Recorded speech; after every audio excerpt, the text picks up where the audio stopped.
اور آپ کو پتہ ہے پچھلے دنوں بھی ایک مناظرہ ہوا ہے، کافی وہ فیمس ہوا ہے، ایک اہل حدیث مولانا ہے صدیق رضا صاحب اور ایک دیوبندی مولانا ہے طارق مسعود صاحب. وہ ویڈیو منظر عام پہ آ گئی ہے تو آپ کو پتہ چل گیا ہے کہ ان کی میٹھی میٹھی لینگویج کیا ہے. مفتی صاحب ایک منٹ ٹھہریے گا پلیز، ایک منٹ ٹھہریے گا. اگر اس کا یہ مطلب نہیں ہے جن مفسرین نے یہ مطلب بیان کیا انہوں نے غلط بیان کیا. دیکھو بھاڑ میں جائے مفسرین کی، دیکھو بھاڑ میں جائے مفسرین کی، دیکھو بھاڑ میں جائے مفسرین کی، جو ہے نا ایک طرف. یہ تو آپ زیادتی کر رہے ہیں، جذباتی ہو گئے آپ، جذباتی ہو گئے. احترام کے خلاف ہے یہ جملہ. احترام کی بات کیا کر رہے ہیں آپ؟ مفسرین کی طرف مجھے لے کر آ رہے ہو یار، ایک ایک عبارت میں پڑھ باڑ میں جائیں تو سخت جملہ ہے، آپ غصے میں ہو. اور پھر ہمارا ذکر خیر تو ویسے ہی اس میں آ جاتا ہے. اس مناظرے میں انہوں نے میرا بھی ذکر کر دیا کہ اگر آپ قرآن و سنت کی بات کریں گے پھر تو غامدی صاحب اور انجینئر صاحب بھی قرآن و سنت کی بات کر دیں. تو ہم بھی یہ کہتے ہیں کہ ہر آدمی کو اگر آپ بے لگام چھوڑ دیں گے نا، جب چاہے جو چاہے حدیث اٹھا کے، تو غامدی بھی حدیث کی باتیں کر رہا ہے، انجینئر صاحب بھی حدیث کی باتیں کر رہے ہیں، پھر قواریت اس سے پھیلے گی.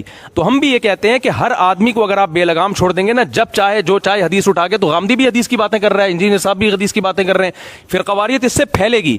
اسلم طریقہ یہ ہے کہ جو قرآن و سنت پہ ریسرچ ہو چکی ہے انہی میں سے کسی ایک پر اعتماد کیا جائے اور دوسرے کو برا بھلا نہ کہا جائے. تو میری رائے یہ ہے کہ امت کو ٹوٹنے سے، اختلاف و انتشار سے اور خواہشات سے بچانے کے لیے میرے پاس یہ پیکج ہے اور اس سے بہتر پیکج نہیں ہے. اور آپ نے ان کی لینگویج اور گفتگو سے اندازہ لگا لیا. اور پھر بار بار اس میں وہ کہہ رہے ہیں کہ جی دیکھیں صحابہ کرام سے جب کوئی مسئلہ جا کے پوچھتا تھا تابعی تو وہ دلیل نہیں مانگتا تھا. وہ فتاوی جو صحابہ کرام کے اتنے سارے فتاوی ہیں جن میں جیسے میں نے بتایا کہ عبداللہ بن مسعود کے پاس ایک شخص آیا، عبداللہ بن عباس کے پاس ایک شخص آیا، بہت سارے فتاوی ہیں کہ یہ ہو گیا، کیا حکم ہے؟ انہوں نے بتایا یہ حکم ہے، اس میں دلیل نہیں دی انہوں نے. تو صحابی نے غلط کیا یا اس تابعی نے غلط کیا کہ بغیر دلیل کے صحابی کی بات کو فالو کیا انہوں نے؟ تو تابعی صحابی کے فتوے کو بغیر دلیل کے فالو کر رہا ہے. اور درجنوں فتاوی ہیں مصنف عبد الرزاق، مصنف ابن ابی شیبہ کے، جن کو آپ بھی مانتے ہیں کہ ان میں بہت سارے واقعات ہیں. تابعی صحابی کے پاس آئے، انہوں نے مسئلہ پوچھا، صحابی نے مسئلہ بیان کر دیا، نہ دلیل پیش کی نہ تابعی نے دلیل پوچھی اور تشریف لے گئے. سر دلیل اس لیے نہیں مانگتا تھا کہ حضرت عبداللہ ابن مسعود حنفی دیوبندی اور حضرت عمر فاروق حنفی بریلوی نہیں تھے، وہ دونوں ہی محمدی تھے، تو دلیل پوچھنے کی ضرورت نہیں تھی، دونوں نے ایک ہی بات کرنی تھی. دلیل وہاں مانگی جاتی ہے جب دو ڈیفرنٹ باتیں کریں.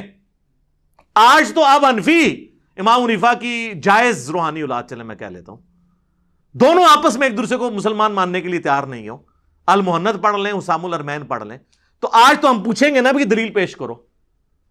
یہ مثال دینا غلط ہے کہ صحابہ کرام علیہم رضوان، تو میں نے آپ کو کئی ایک احادیث نہیں پیش کر دی ہیں کہ صحابہ کرام علیہم رضوان میں جب اختلاف ہوتا تھا تو کس طرح وہ دوسرے صحابی سے دلیل مانگ لیتے تھے. یا ایھا الذین آمنوا اطیعوا اللہ واطیعوا الرسول، اے اہل ایمان اطاعت کرو اللہ کی اور اس کے رسول کی. اطاعت کرو اللہ کی اور اطاعت کرو اس کے رسول کی. وَأُولِي الْأَمْرِ مِنْكُمْ، اور جو تم میں اولو الامر ہے نا ان کی بھی اطاعت کرو. لیکن اس کے ساتھ اطیعوا نہیں آیا. اس کی حکمت اس آیت کے اگلے حصے میں کھل جائے گی کہ ایبسولوٹ اطاعت کس کی ہے؟ اللہ اور اس کے محبوب صلی اللہ علیہ وآلہ وسلم کی. اور آج کی ڈیٹ میں اللہ اور اس کے رسول سے مراد کیا ہے؟ قرآن اور صحیح الاسناد احادیث، کتاب و سنت. کیونکہ آج نبی علیہ السلام ایز این انسٹیٹیوشن ہے ہمارے پاس، فزیکلی تو سامنے موجود نہیں ہے، ان کی تعلیمات ہے. حکمران کی بھی کرنی اطاعت، لیکن وہ غیر مشروط نہیں ہوگی، مشروط ہے اللہ اور اس کے رسول کے ساتھ. کیونکہ ساتھ ہی ذکر آیا فَإِن تَنَازَعْتُمْ فِي شَيْءٍ فَرُدُّوهُ إِلَى اللَّهِ وَالرَّسُولِ، اگر تمہارا تنازع کھڑا ہو جائے تو اپنے اس معاملے کو پلٹاؤ اللہ اور اس کے رسول کی جانب. یعنی حکمران سے یا اولو الامر سے جو تمہارا اختلاف ہوتا ہے وہ تم نے پھر فیصلہ کروانا ہے اللہ اور اس کے رسول سے. تو ظاہر ہے اللہ رسول سے کیا مطلب؟ کتاب و سنت سے. ان کنتم تؤمنون باللہ، اگر تم واقعی اللہ پر ایمان رکھتے ہو نا تو پھر تمہاری روش یہ ہوگی کہ تمہارے لیے فائنل اتھارٹی اللہ اور اس کے رسول ہوں گے عز وجل وصلی اللہ علیہ وآلہ وسلم.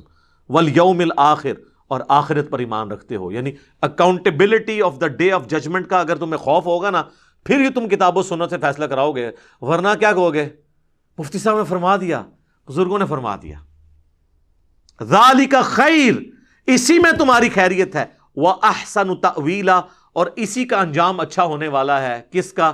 کہ اگر جب کبھی جھگڑا ہو تو اللہ اور اس کے رسول سے فیصلہ کرنا ہے.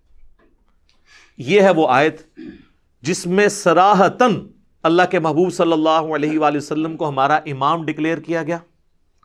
لیکن افسوس اس آیت کو انہوں نے لوگوں کے بنائے ہوئے اماموں کی اندھی تقلید کی سپورٹ میں پیش کرنا شروع کر دیا، آدھی آیت پڑھ پڑھ کے کہ جی قرآن میں ہے اطیعوا اللہ و اطیعوا الرسول و اولی الامر منکم.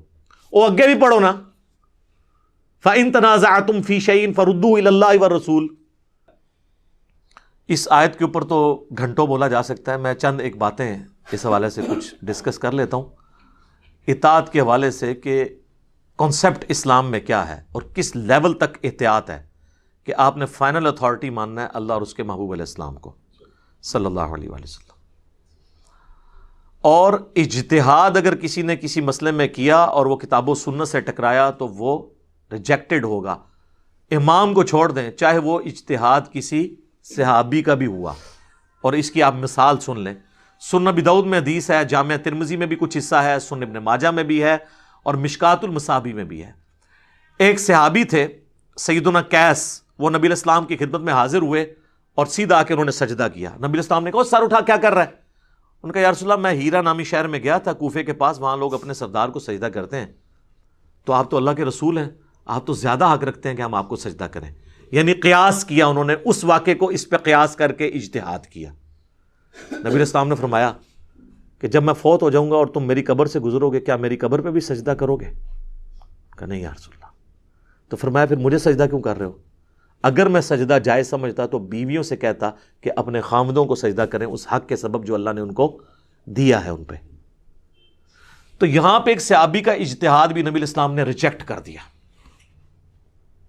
کیونکہ کتاب و سنت کے خلاف تھا.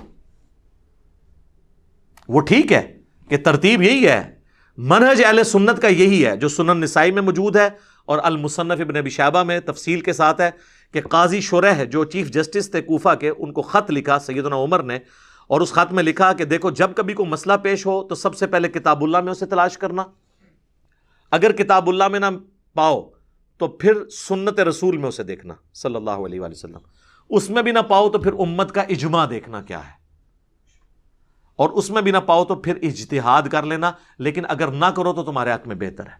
خام خواہ فرضی مسئلے بنا کے اجتہاد نہ کرنا شروع کر دینا. یہی ترتیب ہے، کتاب اللہ، سنت، اجماع اور اجتہاد. اور یہ اکثر مسئلے جو آپ کو اجتہاد کے اوپر لے کے جا کے یہ بتا رہے ہوتے ہیں وہ اجتہادی مسئلے نہیں ہوتے ہیں، وہ اجماع امت سے ہوتے ہیں. مثلا بھینس حلال ہے کہ حرام، وہ کہتے ہیں امام حنیفہ نے بتایا تھا، تو امام حنیفہ سے جو پہلے کے 150 سال کے مسلمان تھے وہ بھینس کو حرام سمجھتے تھے کیا؟ نہیں، بحث تو اجماع امت سے حلال ہے. اس کے اوپر میری پوری ویڈیو آپ دیکھ لیں. تو یہ اکثر مسئلے جو کہتے ہیں اجتہادن نہیں ہوتے، وہ اجماعی مسئلے ہیں جو المستدرک للحاکم میں حدیث ہے، المعجم الکبیر طبرانی کے اندر موجود ہے. نبی علیہ السلام نے فرمایا کہ میری امت کبھی بھی گمراہی پر جمع نہیں ہوگی، یعنی پوری امت جمع نہیں ہوگی، کوئی نہ کوئی حصہ مخالفت کر دے گا، اور جہاں پہ پوری امت جمع ہو جائے گی تو جماعت پہ اللہ کا ہاتھ ہے. تو یہ اجماع کی حجیت کے اوپر یہ حدیث دلیل ہے. اور اس کو سپورٹو سورہ نساء کی آیت نمبر 115 بھی ہے کہ جو سبیل المؤمنین ہے اس کا راستہ اختیار کرنا ہے، مومنین کے راستے کا، اور جو اس سے ہٹے گا پھر اللہ تعالیٰ اس کا رخ اسی طرف موڑ دے گا جس گمراہی کی طرف وہ جائے گا. امام شافعی رحمہ اللہ نے اس آیت کو اجماع کی حجیت پہ دلیل مانا ہے اور امت نے ان کی اس بات کو ایکسیپٹ کیا. تو آپ دیکھ لیں نبی علیہ السلام نے اس اجتہاد کو ریجیکٹ کر دیا سجدے والے کو، اور یہ ایسی تربیت تھی کہ پھر ٹرانسفر ہوئی آگے. بخاری اور مسلم دونوں میں حدیث ہے، مولا علی رضی اللہ تعالیٰ عنہ علیہ السلام روایت کرتے ہیں کہ نبی علیہ السلام نے قافلہ روانہ کیا اور اس میں امیر بنایا ایک انصاری صحابی کو. ان کو اپنے ساتھیوں پہ راستے میں غصہ آیا، اور غصہ اتنا زیادہ آیا کہ انہوں نے کہا کہ لکڑیوں کا ایک الاؤ جلاؤ بہت بڑا، اور کہا کہ میں تمہیں حکم دیتا ہوں کیونکہ میری اطاعت رسول اللہ کی اطاعت ہے اور رسول اللہ کی اطاعت اللہ کی اطاعت ہے، کیونکہ بخاری مسلم میں حدیث ہے جس نے میری اطاعت کی، جس نے میرے بنائے ہوئے امیر کی اطاعت کی اس نے میری اطاعت کی، جس نے میری اطاعت کی اس نے اللہ کی اطاعت کی، جس نے میرے بنائے ہوئے کسی امیر کی نافرمانی کی اس نے میری نافرمانی کی، جس نے میری نافرمانی کی اس نے اللہ کی نافرمانی کی. تو اب میں تمہیں حکم دیتا ہوں. اس انصاری صحابی نے کہا کہ تم سب کے سب آگ میں کود جاؤ. تو ان صحابہ نے کہا ہم نے تو آگ سے بچنے کے لیے رسول اللہ کا دامن پکڑا تھا صلی اللہ علیہ وسلم، تو ہمیں پھر اسی آگ میں پھینک رہا ہے، ہم تیرا حکم نہیں مانیں گے. انہوں نے نہیں کہا کہ جی آپ تو صحابہ کرام کی اطاعت نہیں کرتے ہیں، ڈائریکٹ صحابی آپ کو ایک مسئلہ بتا رہا ہے. یہ نہیں کہا انہوں نے. اور جب واپس آئے نبی علیہ السلام کو شکایت کی. اس حدیث میں الفاظ ہیں کہ پھر تھوڑی دیر بعد جب آگ ٹھنڈی ہوئی تو اس صحابی کا غصہ بھی ٹھنڈا ہو گیا. حضور کے پاس شکایت آئی تو آپ صلی اللہ علیہ وسلم نے فرمایا کہ اگر تم اس آگ میں کودتے تو جا کے سیدھے جہنم کی آگ میں نکلتے، کیونکہ وہ صحابی تمہیں غلط طرف لے کے چل رہا تھا. اس لیے یہ لے کے بزرگوں کو اور مفتیوں کو اور اماموں کو لے کے بیٹھے ہوئے. ہم اماموں کی کوئی توہین نہیں کرتے، اماموں کی یہ تعلیمات ہی نہیں ہے کہ وہ اس قسم کی چیزیں بتائیں. شاہ ولی اللہ دہلوی نے حجت اللہ البالغہ میں سارے اماموں کے، خصوصاً 4 بڑے جو امام ہیں، امام حنیفہ، امام مالک، شافعی، احمد بن حنبل رحمہم اللہ اجمعین ورضی اللہ عنہم اجمعین وعلیہم السلام اجمعین کے اقوال نقل کیے ہیں کہ وہ کہتے ہیں کتاب و سنت کو حجت مانو. آج کی ڈیٹ میں اگر ہم کرسچینٹی کو کنڈیم کرتے ہیں تو عیسیٰ ابن مریم کی ہم توہین نہیں کرتے. انہوں نے کہیں نہیں کہا کہ آپ اس قسم کے عقیدے رکھو. تو اماموں کی کہیں تعلیمات یہ نہیں تھی. صحابہ کرام دیکھیں کس طرح اس چیز کو لیتے تھے اور پھر وہ امپلیمنٹ کرتے تھے. ایک اور حدیث سنیں، صحیح مسلم میں حدیث ہے کہ نبی علیہ السلام نے فرمایا کہ سونے کے بدلے سونا، چاندی کے بدلے چاندی، گندم کے بدلے گندم، جو کے بدلے جو، کشمش کے بدلے کشمش، ان کا کاروبار صرف دست بدست اور ہم وزن ہو سکتا ہے، اس کے علاوہ ہوگا تو یہ سود ہے اور حرام ہے. اس حدیث کے کانٹیکسٹ میں آتا ہے کہ ایک سفر میں سیدنا عبادہ ابن صامت رضی اللہ تعالیٰ عنہ حضرت معاویہ کے ساتھ رضی اللہ تعالیٰ عنہ شریک تھے. یہ صحیح مسلم شریف ہے، مولانا شریف نہیں ہے. تو حضرت معاویہ نے اناؤنسمنٹ کی کہ بھئی جن فوجیوں کی تنخواہیں ہیں نا، تو وہ سونے اور چاندی کے برتن جو رومن امپائر سے ہمیں ملے ہیں جزیے کی شکل میں، ان میں سے اپنی اپنی تنخواہ کے مطابق جو ہے نا وہ سونا چاندی کے برتن اٹھا لیں اندازے سے. تو حضرت عبادہ ابن صامت وہاں کھڑے ہوئے. انہوں نے کہا نبی علیہ السلام نے تو منع فرمایا جب تک ہم وزن نہ ہو. اب ایک بندے کی تنخواہ 10 دینار ہے اور وہ برتن اندازے سے 12 دینار کا اٹھا لے تو وہ سود لے رہا ہوگا. تو یہ اس طریقے سے نہ کرو تم. اور جب انہوں نے وہاں خطبہ دیا تو وہ سارے فوجی جو ہیں وہ برتن اٹھانے سے باز آ گئے کہ یہ تو ہم حرام کام کر رہے ہیں، یہ سودی کام ہے. تو اس پہ حضرت معاویہ کو غصہ آیا. انہوں نے وہاں خطبہ دیا کہ یہ لوگ آ کے یہاں پہ ہم سے حدیثیں بیان کرتے ہیں، حالانکہ ہم بھی رسول اللہ کے ساتھ رہے ہیں، ہم نے تو کبھی کوئی ایسی حدیث نہیں سنی. حالانکہ حضرت معاویہ رضی اللہ تعالیٰ عنہ تو فتح مکہ پہ مسلمان ہوئے تھے. صحیح مسلم میں موجود ہے جب حج تمتع کے ایشو میں حضرت معاویہ نے اپنے دور پہ پابندی لگانے کی کوشش کی تو حضرت سعد ابن ابی وقاص نے کہا کہ معاویہ تو مکے کے گھروں میں کافر تھا جب ہم حج تمتع کر رہے تھے. یہ مسلم شریف ہے سر.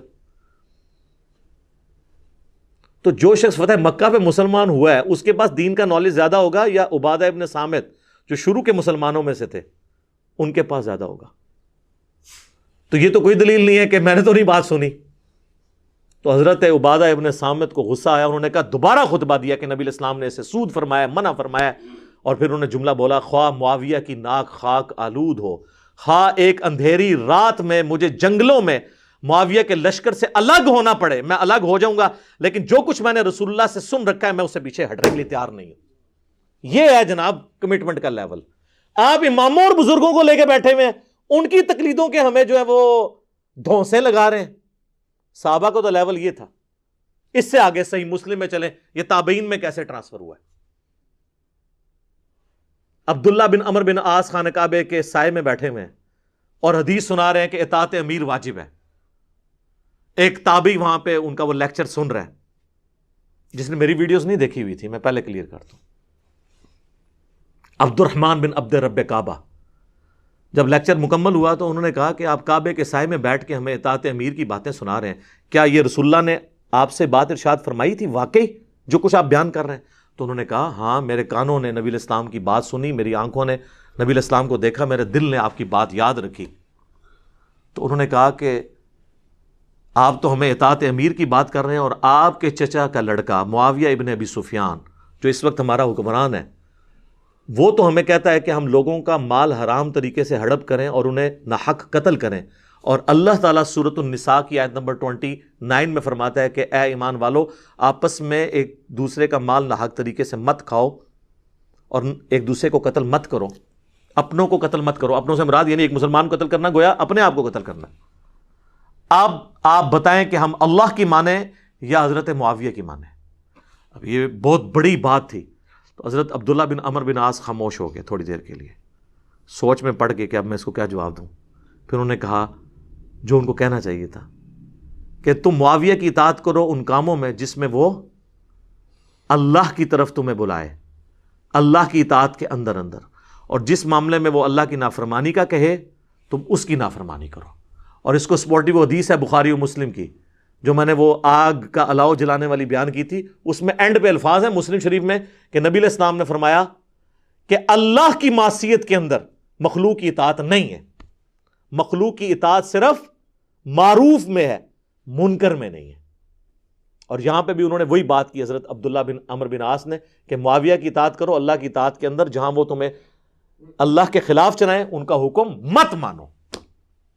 اب مجھے بتائیں یہ اس طرح کی کئی حدیثیں میں بیان کر سکتا ہوں, پھر آپ مجھے بتائیں یہ تقلید کا یہ ڈرامہ رچا کے بیٹھے ہوئے ہیں یہ کہاں پہ فٹ بیٹھتا ہے؟ ایک اور حدیث ہے جی صحیح بخاری اور صحیح مسلم میں متفق علیہ حدیث ہے, اور مزے کی بات ہے یہ ایک بنو امیہ کے خدمت گزار نے بیان کی ہے, مروان بن حکم نے, اور بیان کس سے کر رہا ہے؟ امام زین العابدین سے, سیدنا علی بن حسین بن علی سے. وہ کہتا ہے کہ جی میں اس مجلس میں موجود تھا جہاں پہ سیدنا عثمان اور سیدنا علی کا اختلاف ہو گیا حج تمتع کے مسئلے میں. ہائے ہائے ہائے.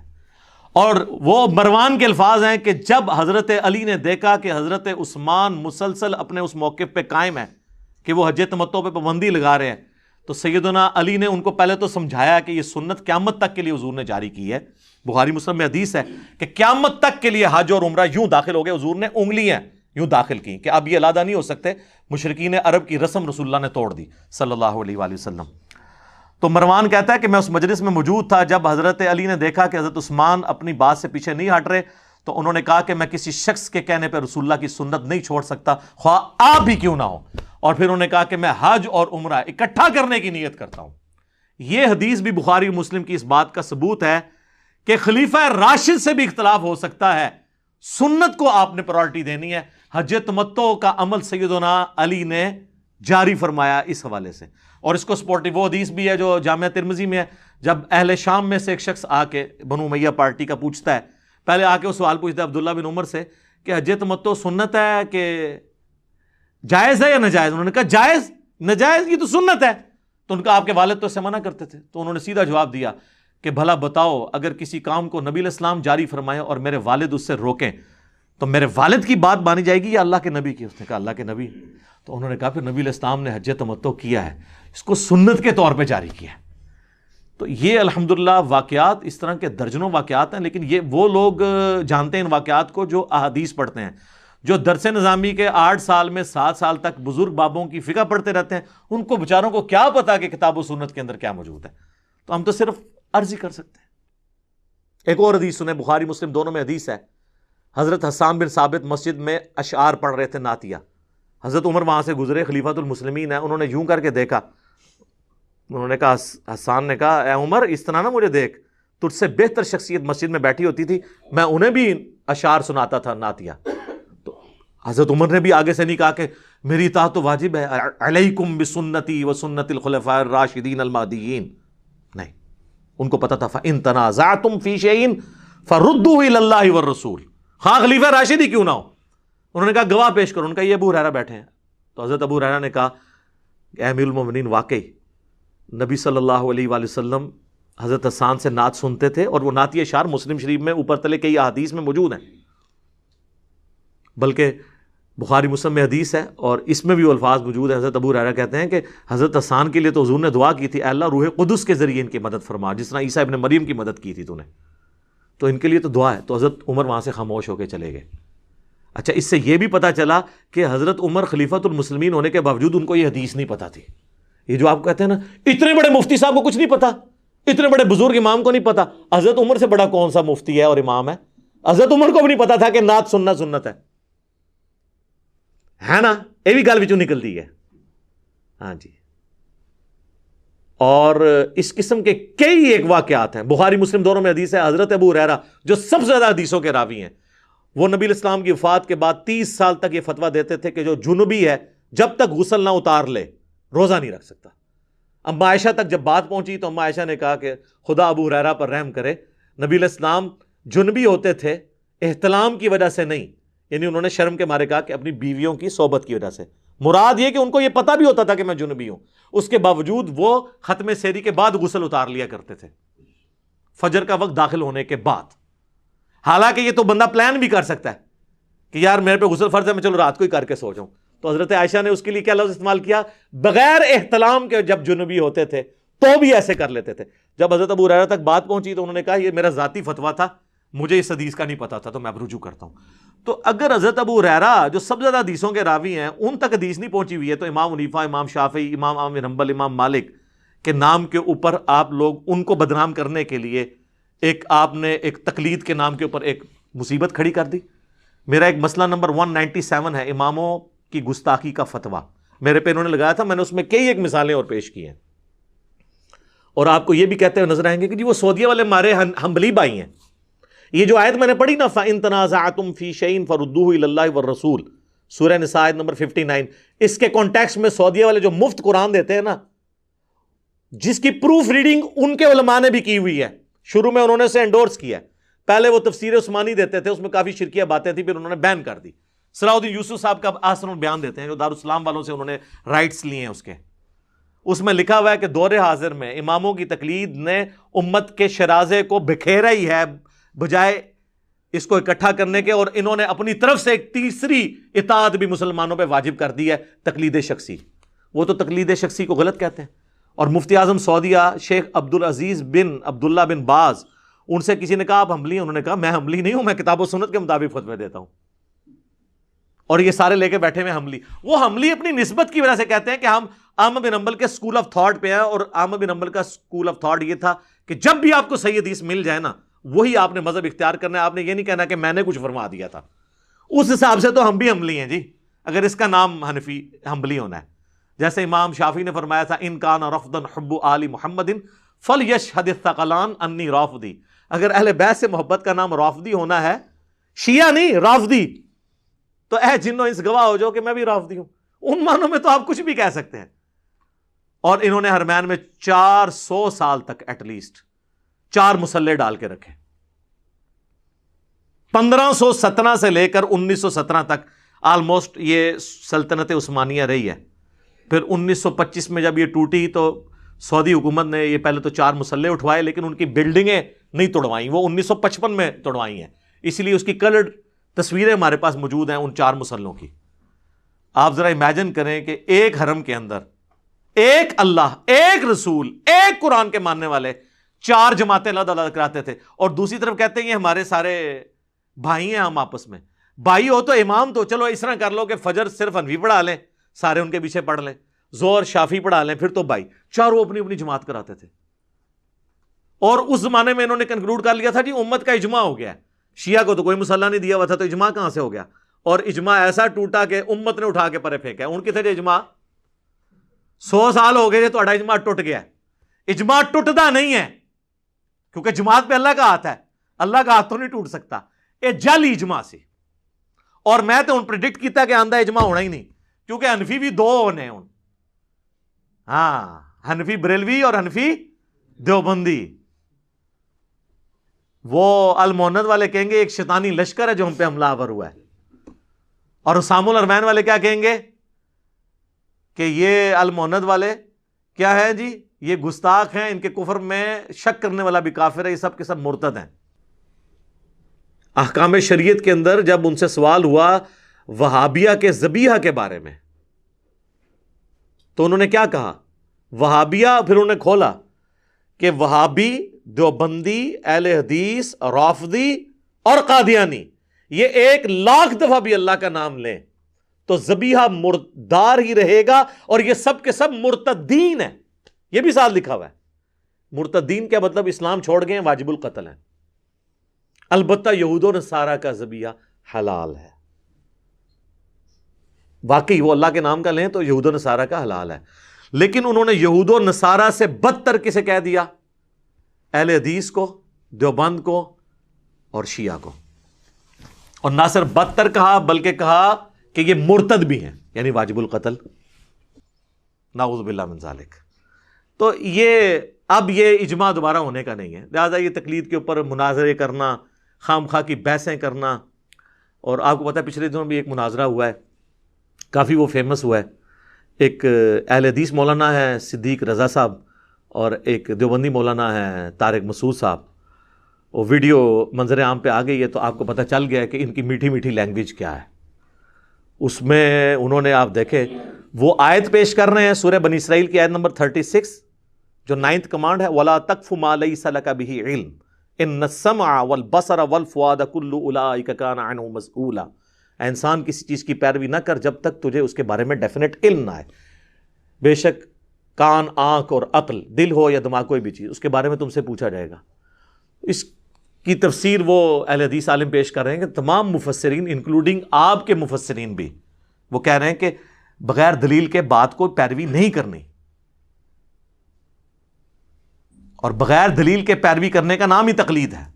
بغیر دلیل کے بات ماننا، مفتی سے جا کے مسئلہ پوچھنا، یہ تقلید نہیں ہوتا.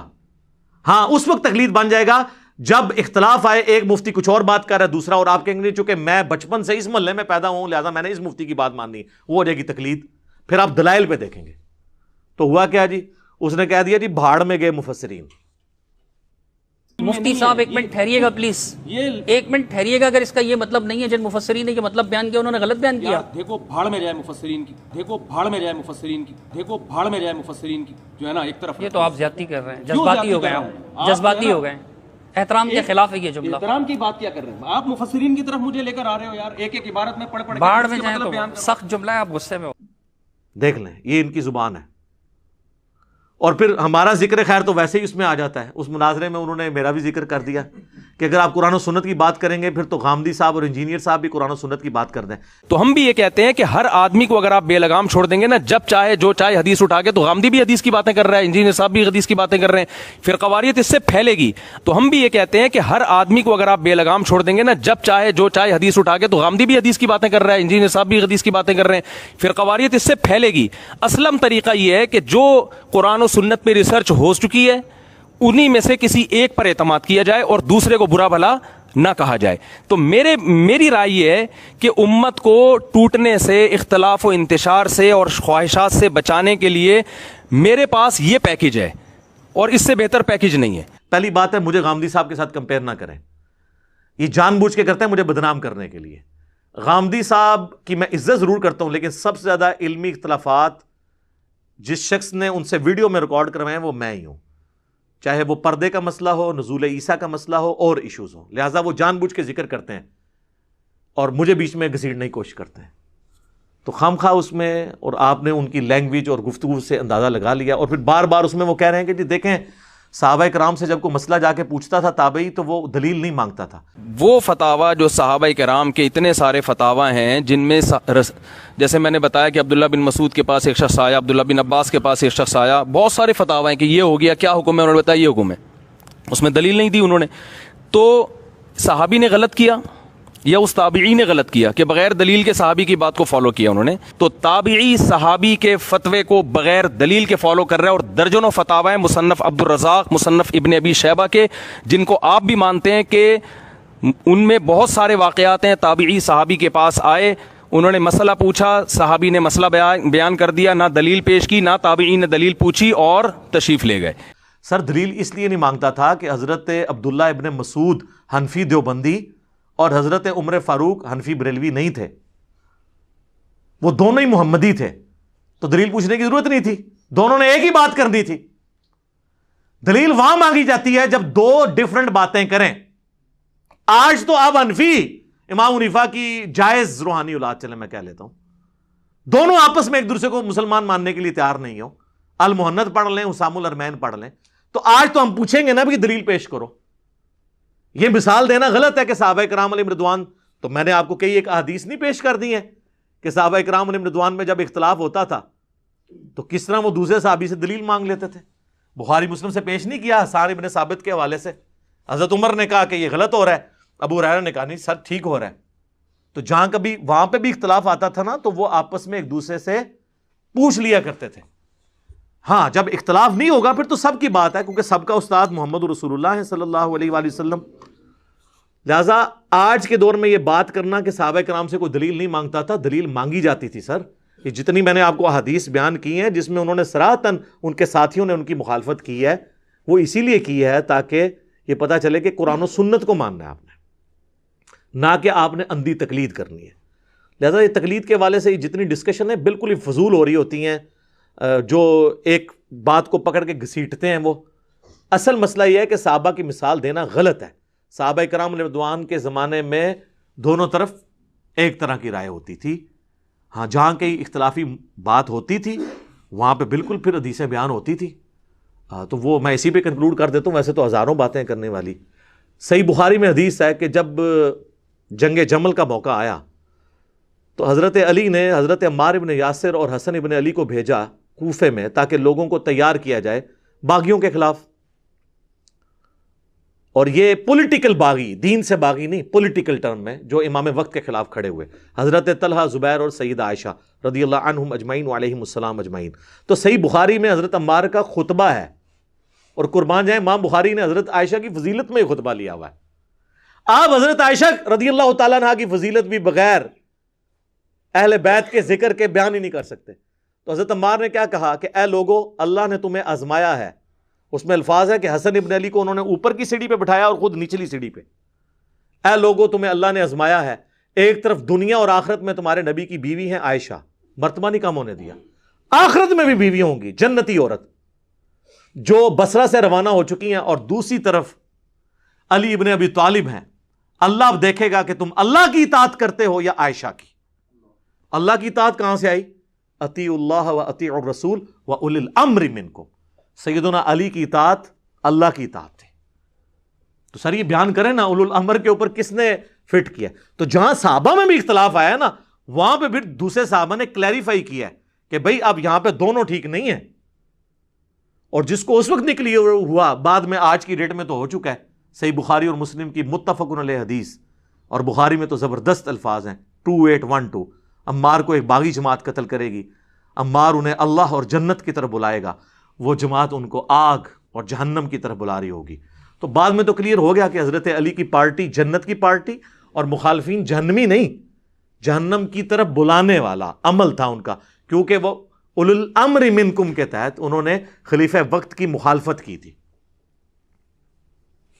اللہ تعالیٰ جانے اور ان کا معاملہ جانے. لیکن یہ اب چونکہ علمی ڈسکشن ہو رہی ہے، اس کو کوئی جذباتی ڈسکشن میں نہ لے جائے.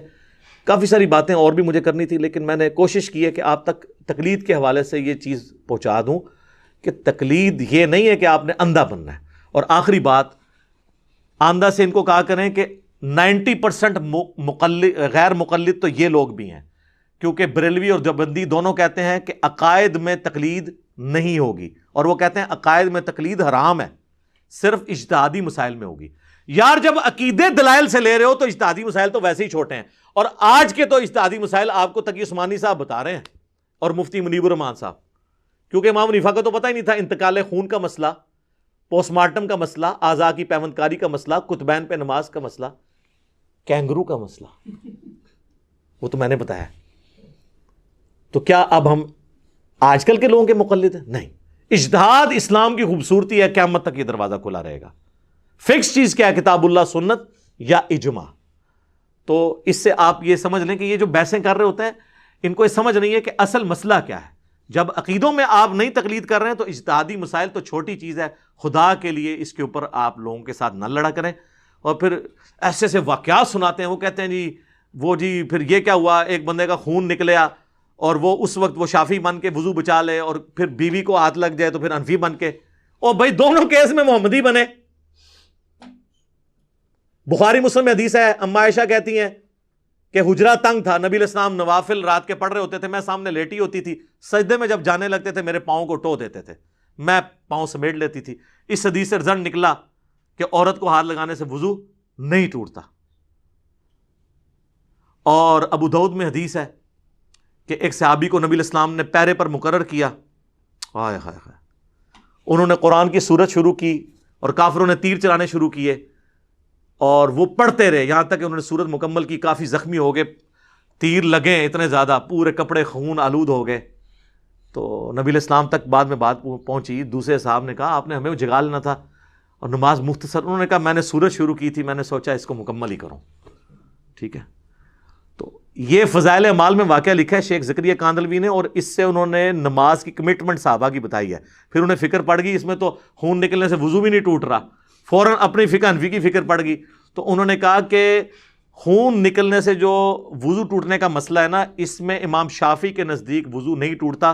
ہو سکتا ہے کہ وہ صحابی بھی اسی مذہب پر ہوں.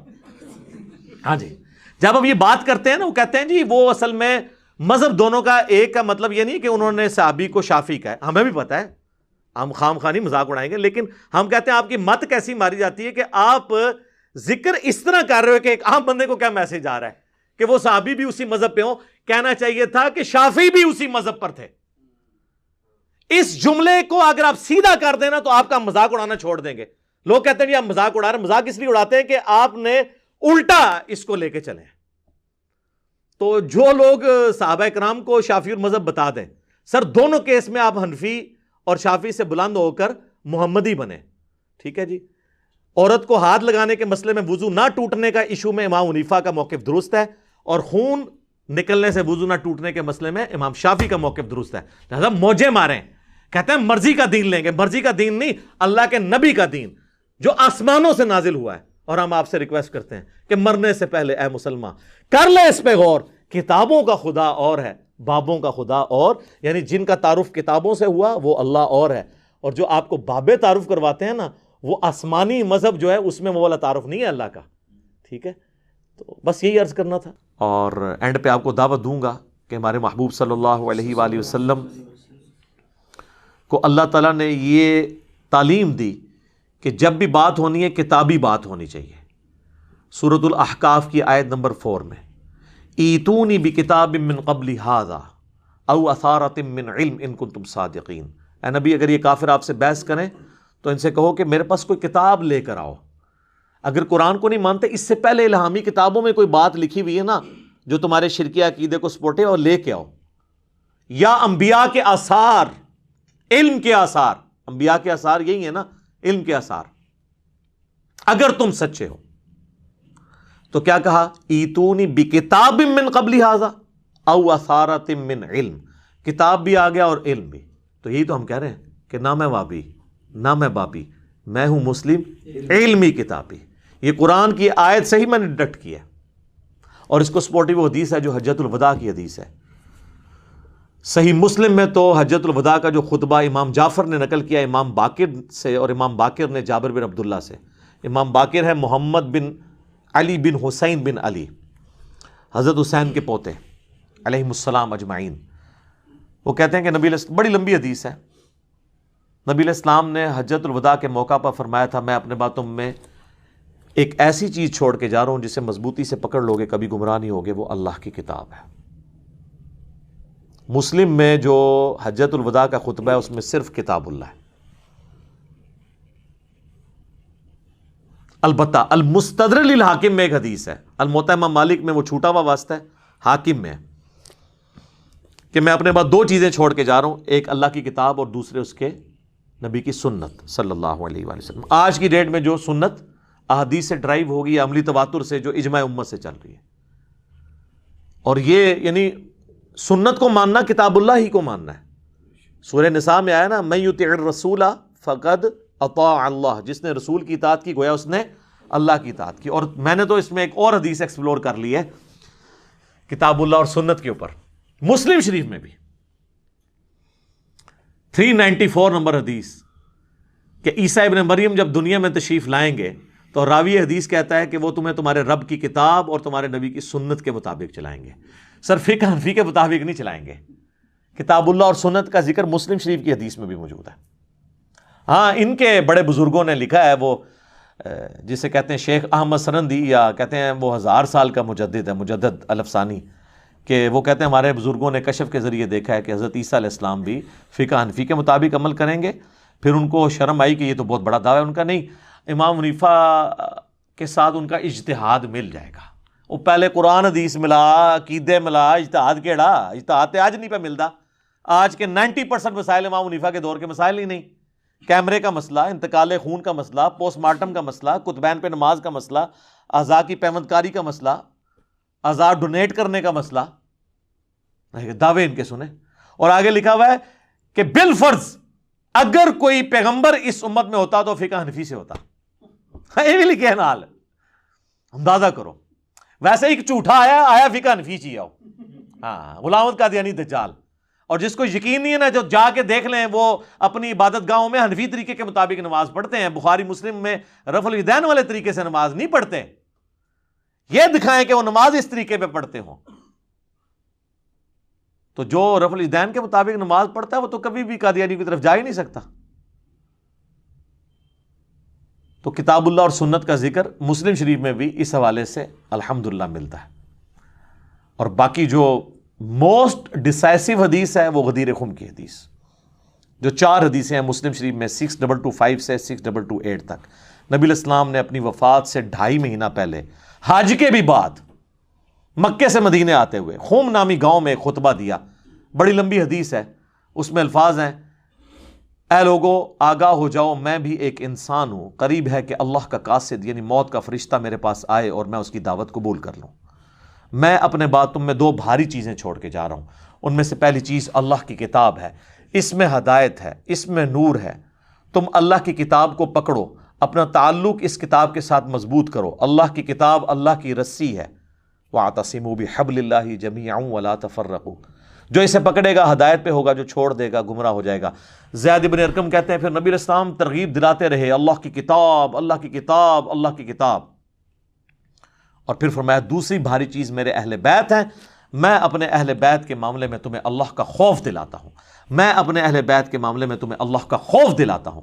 میں اپنے اہل بیت کے معاملے میں تمہیں اللہ کا خوف دلاتا ہوں، یعنی ان کے ساتھ حسن سلوک کرنا. لیکن امت بالکل الٹ چلی، نہ قرآن کو پکڑا نہ اہل بیت کو زندہ چھوڑا. اور وہ آج تک آپ خمیازہ بھگت رہے ہیں اس کا. باقی کتابوں میں یہ حدیث آگے بھی چلتی ہے، مسند امام احمد میں، سنن نسائی الکبریٰ کے اندر، جامعہ ترمذی کے اندر، کہ نبی علیہ السلام نے اسی موقع پر سیدنا علی کا ہاتھ پکڑ کے یوں عوام میں بلند کیا صحابہ میں اور کہا: من کنت مولاہ فہذا علی مولاہ. جس کا مولا میں، اس کا مولا علی. جس کا جگری یار میں، اس کا جگری یار علی. جس کا آقا میں، اس کا آقا علی. جس پر میں حق رکھتا ہوں اس پر علی بھی حق رکھتے ہیں. یہ تینوں معنی درست ہیں، کیونکہ حضور نے اپنی سپورٹ میں آیت تلاوت کی. صحابہ سے کہا کہ میں کیا تم پہ تمہاری جانوں سے بڑھ کر حق نہیں رکھتا؟ النبی اولا بالمؤمنین من انفسہم وازواجہم امہاتہم. نبی مومنین کی جانوں پر ان سے بڑھ کر حق رکھتے ہیں، اور نبی کی بیویاں امت کی مائیں ہیں. حضور نے کہا تم میرا یہ حق ولایت تسلیم کرتے ہو؟ صحابہ نے کہا بلا. تو فرمایا پھر من کنت مولاہ فہذا علی مولاہ. تو سر اس کے ساتھ پھر کیا مطلب نکلا؟ اس کا آقا ہی نکلا نا، کہ جو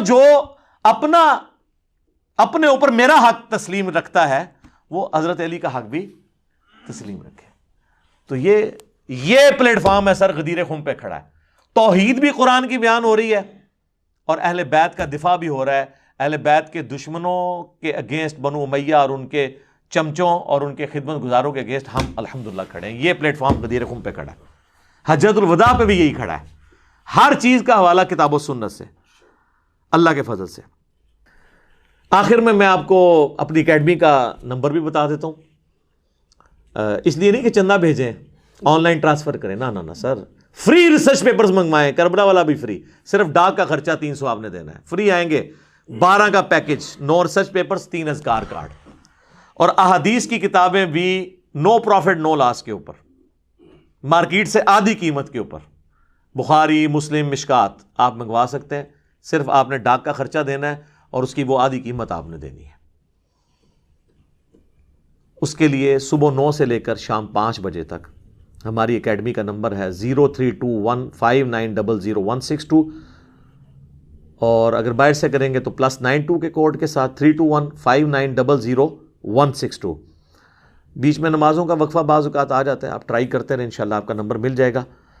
تو آپ ڈاک منگوا سکتے ہیں. باقی یہ کوئی کمائی کے لیے نہیں، اللہ کے فضل سے ہماری اپنی جیب سے پیسے لگ رہے ہوتے ہیں اس کے اوپر. صرف ہم کہتے ہیں کہ لوگوں کے پاس کتابیں آ جائیں. میں اکثر کہتا ہوں کہ میری یہ بلٹ پروف شیٹ جو ہے نا، یہ کتابیں ہیں. میرے تک پہنچنا ان کتابوں کو پھر نعوذ باللہ آپ کو انکار کرنا پڑے گا. میں تو اس طرف بیٹھا ہوا ہوں نا، میں جو کچھ پیش کر رہا ہوں ان کتابوں سے کر رہا ہوں. تو ٹھیک ہے آپ انکار کریں، میرے تک تو آپ نہیں پہنچیں گے، آپ خود ہی وہاں پہنچ جائیں گے جہاں پہ شیطان آپ کو پہنچانا چاہتا ہے، اور ان کتابوں کو پکڑ لیں گے اور پیار اور محبت کے ساتھ آپ ایک دفعہ کہہ دیں گے کہ نہ میں بابی، میں ہوں مسلم علمی کتابی، تو انشاءاللہ تعالی آپ سچائی کے راستے تک پہنچ جائیں گے۔ اور پھر آپ نے اس دعوت کو بڑے سافٹ طریقے سے لوگوں تک پہنچانا ہے۔ کس طریقے سے؟ کہ آپ نے کہنا ہے کہ مرنے سے پہلے اے مسلمان کر لے اس پہ غور، کتابوں کا خدا اور ہے، بابوں کا خدا اور۔ جس خدا کا تعارف آسمان سے نازل ہونے والی کتاب میں اور نبی صلی اللہ علیہ وآلہ وسلم کی تعلیمات میں ہے، اس سے ہٹا کے آپ کو بابوں نے پیش کیا ہے۔ بابے مانتے اسی خدا کو تھے لیکن ان کوالٹیز کے ساتھ نہیں، اور کہنے کو تو دی سب کا اسلام ہے، لیکن کتابوں کا جہاں اور ہے، بابوں کا جہاں اور بقول ہمارے مرشد مصباحی صاحب کے، اس کا ایک اپنا ہی جہاں ہوتا ہے، اس کا ایک وکھرا جہاں ہوتا ہے۔ اب تو خیر ان کی کافی ساری باتیں آ گئی ہیں۔ اب انجینئر مرزا محمد علی کو کیا پتا بابا ہوتا کیا ہے؟ وہ تو اس کو تو حضرت جی جو پیچھے سے پیسے آ رہے ہیں نا، اس کو تو وہ نظر آ رہا ہے، اس کو کیا پتا بابا ہوتا کیا ہے؟ بابا اپنے زمانے میں ایک زمانہ ہوتا ہے، بابا اپنے جہاں میں ایک جہاں ہوتا ہے، اس کا وکھرے ایک جہاں ہوتا ہے۔ یہ اس کو نہیں پتا اور نہ اس کی باتوں میں آنا ہے۔ انشاءاللہ میرا ارادہ بن رہا ہے، کیونکہ اب وہ ہمارے بابوں کی طرف آ رہا ہے اور ہم نہیں اپنے بابوں کی برداشت کر سکتے۔ منوس تجھے کیا پتا بابے ہوتے کیا ہیں؟ تجھے کیا پتا باجزید کہتے کس کو ہیں؟ تجھے کیا خبر جنید کس ہستی کا نام ہے حضرت؟ اس لیے اس کی بات بھی نہ سنا کرو حضرت، وہ بھی دل میں شک ڈال دے گی حضرت۔